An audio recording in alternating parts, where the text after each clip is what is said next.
Good morning to all of you. Welcome to Indian study channel. आज तारीख है 28 अगस्त और हम कवर करेंगे 28 अगस्त के सभी इंपॉर्टेंट करंट अफेयर्स के क्वेश्चन। साथ ही साथ जो इंपॉर्टेंट एक्स्ट्रा फैक्ट होंगे वो भी आज हम इस वीडियो में जानने वाले हैं। तो चलिए स्टार्ट करते हैं। हाल ही में किस बैंक ने लिबर्टी सेविंग अकाउंट सेवा शुरू की है? इंपॉर्टेंट सेवा है, याद रखना है। एक्सिस बैंक ने ये सेवा शुरू की है। इस सेवा में होगा क्या?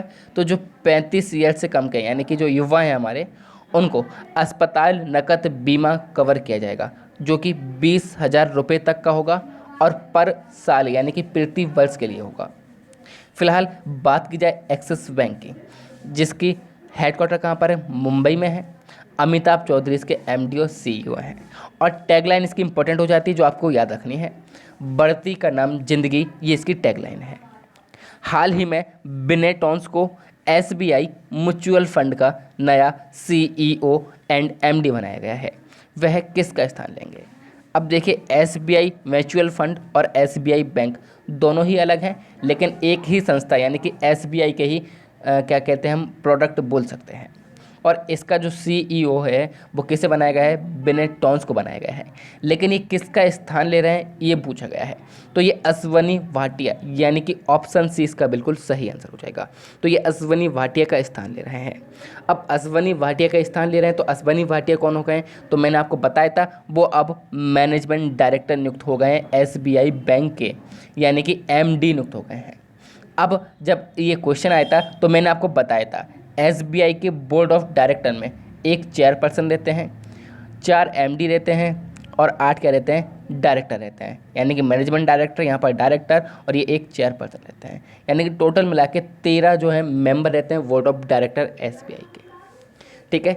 अब यदि बात की जाए एसबीआई म्यूचुअल फंड की, तो ये स्थापित हुई थी 1987 में और इसका हेडक्वार्टर भी कहाँ पर है? मुंबई में है। ये बात आपको याद रखनी है। नेक्स्ट क्वेश्चन क्यों चलते हैं। क्रिकेट ड्रोना पुस्तक किस पर लिखी गई है? इंपॉर्टेंट बुक है, ऐसे क्वेश्चन पूछे जाते हैं अक्सर एग्जाम में।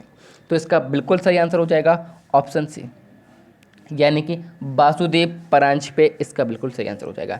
ये वासुदेव परांजपे हैं और ये क्या है? एक फेमस कोच रहे हैं और इन्हीं के नाम पर क्रिकेट ड्रोना पुस्तक लिखी गई है। ये लिखी किसने है और ये कब आने वाली है? तो इनके लड़के हैं जिनका नाम है जतिन परांजपे और आनंद वासु, इन दोनों ने मिलकर ये क्या लिखी है? बुक लिखी है। आनंद वासु कौन है? क्रिकेट पत्रकार हैं और जतिन परांजपे वासुदेव परांजपे के बेटे हैं और इन्हीं दोनों ने मिलकर ये बुक लिखी है। अब इस बुक में यानी कि वासुदेव परांजपे के रिलेशन दिखाए गए हैं। किस किस से? सुनील गावस्कर, उस टाइम के राहुल द्रविड़, इन सब से रिलेशन दिखाए गए हैं। तो इस बुक में ये सब है। नेक्स्ट क्वेश्चन क्यों चलते हैं। 27 अगस्त 2020 को जीएसटी काउंसिल की 41वीं बैठक हुई है। जीएसटी डे कब मनाया जाता है? तो देखिए, हमारी जीएसटी 1 जुलाई को लागू हुई थी, इसी कारण 1 जुलाई को हमेशा जीएसटी डे मनाया जाता है।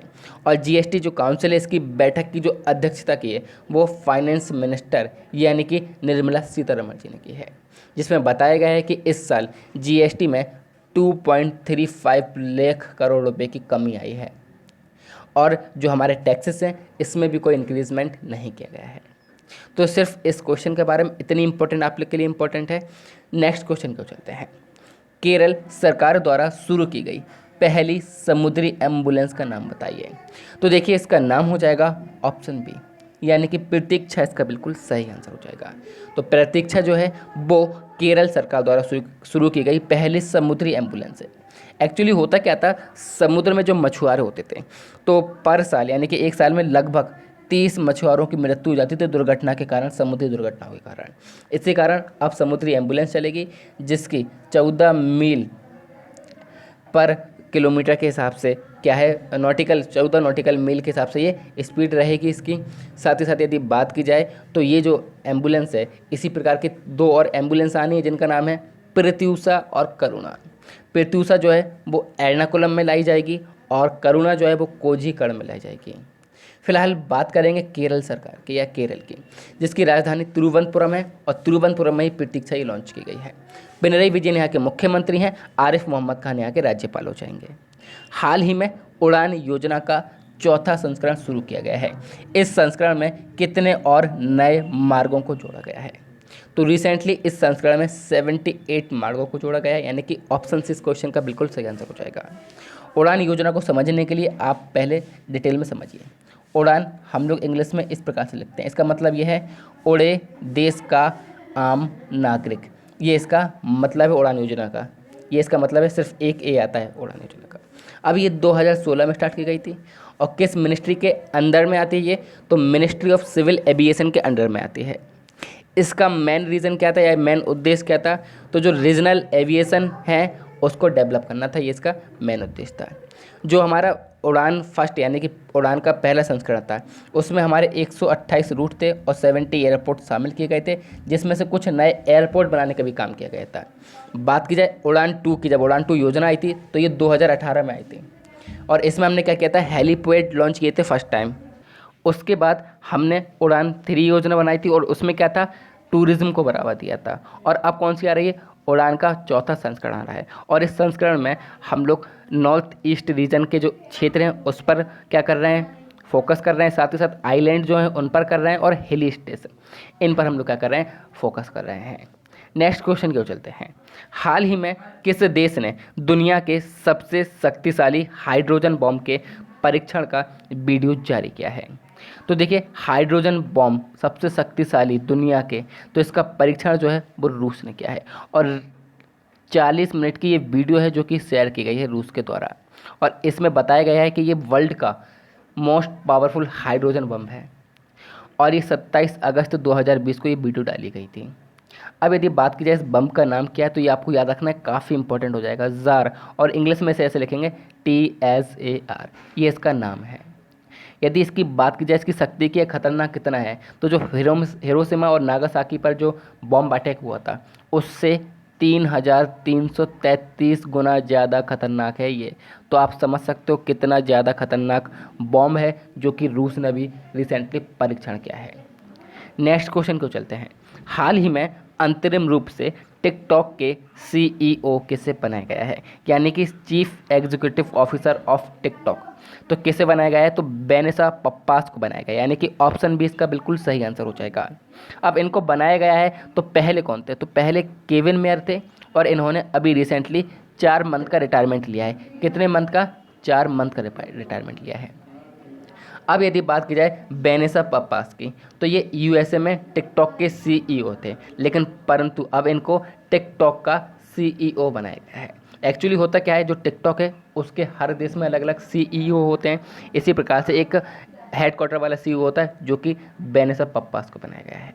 फिलहाल बात की जाए टिकटॉक की, तो इसको सितंबर 2016 में इनिशियली लॉन्च किया गया था, लेकिन 2018 यानी कि 2 अगस्त 2018 को ये जो है म्यूजिकल LY जो ऐप था आप लोग ने देखा होगा उसके साथ मर्ज किया गया था और तभी से ये काफ़ी सक्सेसफुल हो चुका था।